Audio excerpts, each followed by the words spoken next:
사람들 관계에서 또 자연과의 환경과의 이런 접촉을 어떻게 하는가에 대한 전체 그림이 만들어집니다. 제일 첫 번째가 감각적 차원의 접촉이에요. 감각적 차원이라는 건 결국 오감이지 않습니까? 오감 중에서 시각적으로 접근하는 게 가장 비중이 큽니다. 우리 뇌로 들어오는 자극 정보 중에 70에서 80%가 시각적 정보예요. 호흡을 한다든지 명상을 할 때 눈을 감는 이유는 이 시각적으로 들어오는 정보를 차단하기 위해서요. 이걸 차단하면 내면의 나를 만날 수 있고 내 안의 감각을 더 선명하게 만날 수 있기 때문에 눈을 감고 훈련을 시키잖아요. 그래서 이 시각적 정보 가장 비율이 크지만 나머지 그러한 감각들도 전부 다 계속 쉼없이 들어오고 있습니다. 이건 들어오기도 하고 나가기도 하죠. 이 오감을 사용해서 환경과 접촉을 하는 겁니다. 오감을 사용해서 환경과 접촉한다. 만약에 어릴 때 트라우마나 특정한 어떤 원인으로 인해서 이 감각기관에 이상이 생기면 어떻게 될까요? 쉽게 얘기해서 한겨울에 영하 20도인데도 밖에 나가서 맨발로 나가서 추위를 못 느낀다면 그럼 동상이 걸리겠죠. 그건 그러한 감각기관의 어떤 특정 원인으로 해서 문제가 생기게 되면 결국은 뭐냐면 접촉에 제한이 걸리게 되죠. 차단이 되기도 하고 또는 특정 질병 때문에 내 시각이나 청각이나 또 후각이나 뭐 미각이나 또 신체 촉각이나 이런 부분들에 특정 문제가 생기게 된다면 그것도 환경과의 접촉을 방해하게 된다. 우리 존재는 뭐냐면 환경과의 끊임없는 접촉을 통해서 게스탈트를 만드는 겁니다. 만약에 접촉이 안 된다면 사회성이 아까 이야기했죠. 사회성이 없다면 게스탈트 형성을 못하니까 결국 순환이 안 되겠죠. 전경과 배경에서 전경으로 떠오른 이 게스탈트를 형성했으면 이걸 완결시켜서 다시 배경으로 내려가고 배경에서 새로운 전경 게스탈트를 또 형성시켜야 되는 이 순환고리에 문제가 생기게 된다는 겁니다. 나의 경계의 끝지점과 상대방의 경계의 끝지점이 중첩되는 부분에서 우리는 접촉이 이루어지잖아요. 여기서 접촉 경계에 문제가 있어서 타인과 환경과의 접촉이 이루어지지 않는 상태를 접촉 경계 혼란이라고 했지 않습니까? 접촉 경계 혼란이 있으면 알아차림과 접촉이 불가능해진다. 신체적 차원의 접촉이 어떻게 보면 가장 강렬하지 않을까요? 스포츠에서 본인이 아주 극적인 순간에 역전승을 해가지고 금메달을 목에 걸었다면 어떨까요? 그때 신체적 표현을 하겠죠. 또는 사진 촬영을 할 때 이거 하잖아요. 화이팅! 이거 뭘까요? 신체적 표현이잖아요. 신체적 이 차원의 접촉은 강렬하게 우리 뇌에 들어옵니다. 왜? 이건 100% 사실이에요. 우리 뇌에서 받아들일 때 신체적 이 차원의 접촉은 100%. 그런데 그게 아주 강하게 들어오기 때문에 지워지지가 않습니다.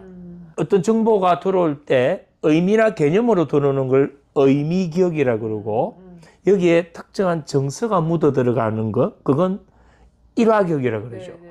그리고 수영을 배운다, 자전거를 배운다, 운전을 배운다, 이건 일화기억들이에요. 그럼 일화기억의 특성이 뭐냐면 특정한 정서를 묻혀서 저장되거나 또는 뭐 신체적 활동에 의해서 들어오는 것들, 이런 것들은 대부분 일화기억이라는 겁니다. 첫 데이트를 해서 첫 키스를 했습니다. 그러면 이 두 사람이 했던 첫 이 경험은 아주 강렬하겠죠. 그건 지워지지 않는다 이 말입니다. 너무나 강렬한 접촉이다. 신체적 접촉은 강렬하다. 자, 되게 슬퍼하는 사람이 있을 때 우리는 어떻게 하나요? 위로할 때 그냥 말만 하는 게 아니고 어깨를 두들겨 준다든지 또 내가 감정이 되게 극할 때 아무 말 없이 그냥 안아주기만 해도 그냥 마음이 편안해지는 그런 경험을 하잖아요. 감사할 때, 위로할 때 또는 대단한 성취를 이룰 때 이럴 때 신체적 표현을 하잖아요. 그걸 우리는 신체적 차원에서의 접촉이라고 하는데 이게 다른 대상과에서도 그냥 안녕하세요보다는 악수를 하면서 안녕하세요 하면 그 사람과 연결이 더 강화가 됩니다.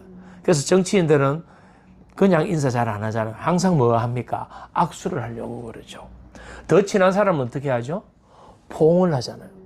포옹을 할 때 더 강렬하게 들어오기 때문에 그렇습니다.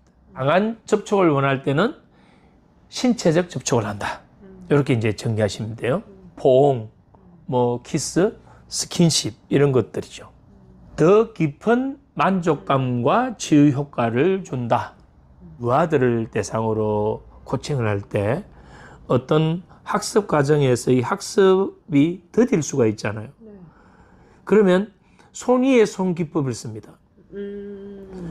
뒤에 서서 같이 손등에 손을 이렇게 얹어서 같이 잡아주면서 움직여주죠.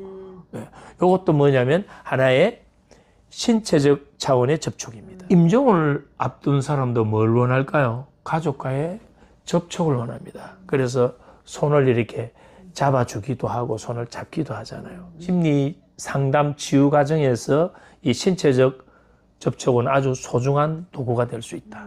학습 과정을 잘 한번 이해해 보시면 모든 학습 경험은 뇌에 기억되잖아요. 기억될 때 언어로 보완돼서 대부분 기억이 되고 그 기억에는 뭐가 묻어 들어갑니까? 그렇죠. 감정이 묻어 들어가죠.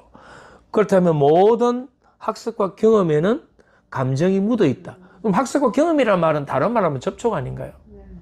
그래서 감정은 모든 접촉 행동에 관여하고 있다 이 말이에요. 억압하거나 경시하면 접촉이 차단된다 했잖아요. 이건 긍정적인 것이든 부정적인 것이든 꼭 같습니다.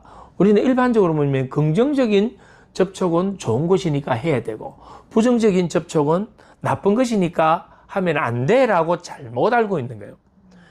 그 대상과의 때로는 맞닥뜨림, 부딪힘이 있더라도 그것이 부정적인 것이라도 더 나쁜 건 뭐냐면 회피하고 억압하는 거예요.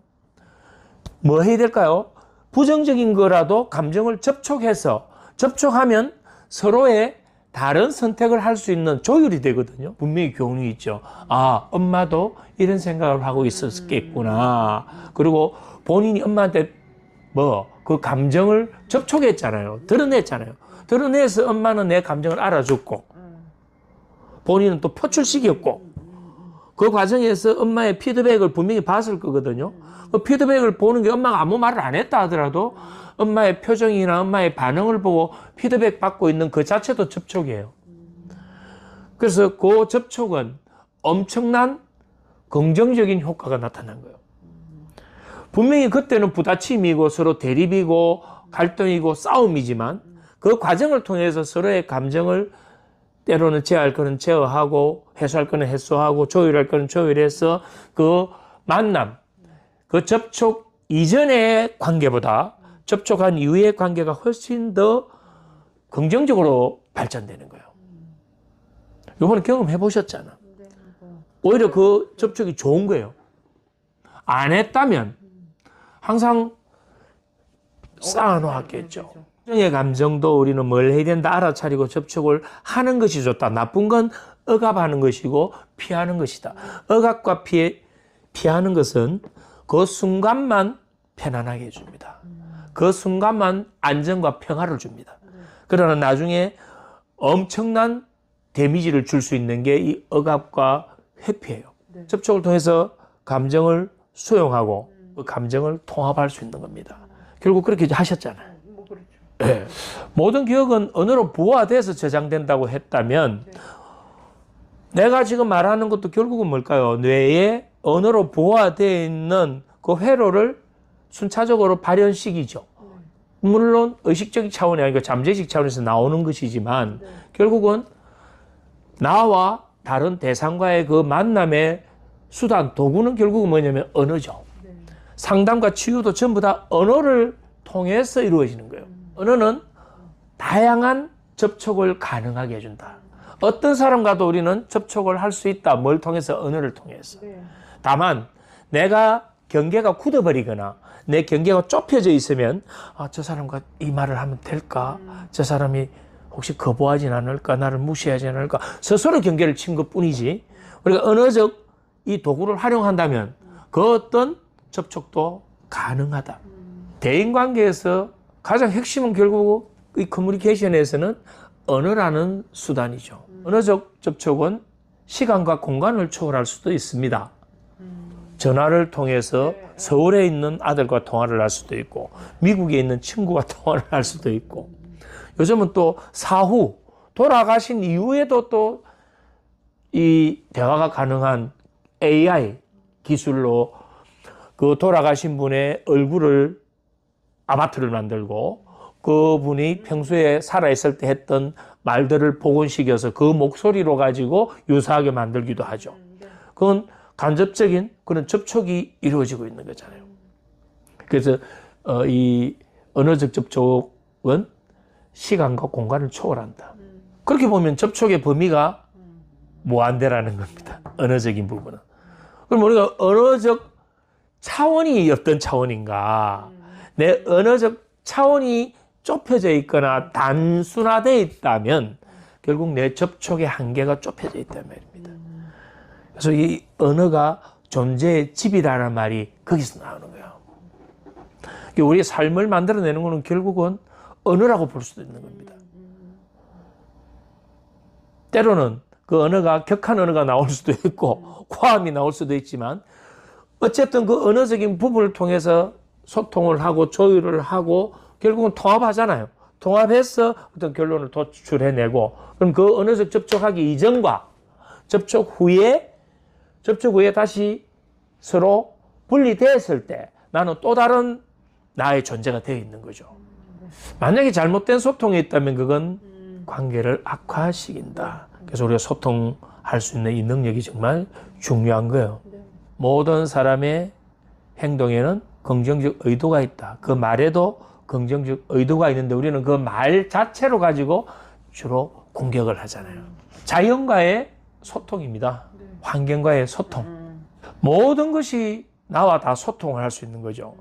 살아있는 생명체뿐만 아니고 명상을 통해서는 벽과도 이 책상과도 우리는 대화를 할 수 있잖아요. 자연과의 순수한 접촉이 내 존재를 만들어주는 거예요. 어떠한 환경 속에서 살아가는 거 참 중요하지 않을까요? 자연 속에서는 뭐냐면 자연과의 교감을 하는 거예요. 거기서 이제 명상을 하고 요가를 하고 숲길 걷기를 하고 뭐 이런 그 프로그램을 진행을 하는데 웰니스라는 게 새로운 지금 트렌드로 자리 잡고 있거든요.